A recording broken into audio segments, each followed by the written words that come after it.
banks to reside in that comfort zone of the large corporates is going to diminish.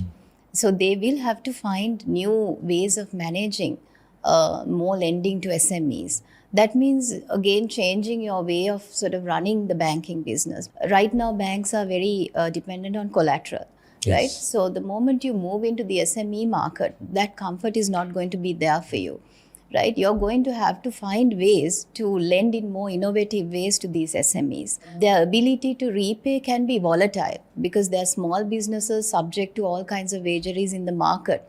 So you have to take into account that volatility, the ups and downs that SMEs go through, the need to nurture them to grow to the next level. So banks are going to have to work really hard to understand their new set of customers.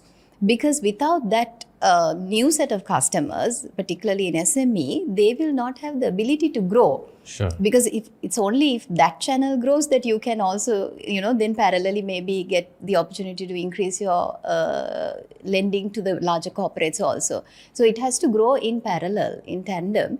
You cannot sort of not focus on the customers that you didn't focus on before. And when it comes to retail customers, more credit cards or housing loans or whatever that, the personal sort of financial products that banks providing, that again will have to evolve. It will have to be more innovative because there I think you're looking at customers' ability to access those services faster. Again, use of technology. It's not just physical access anymore, it's also a digital access.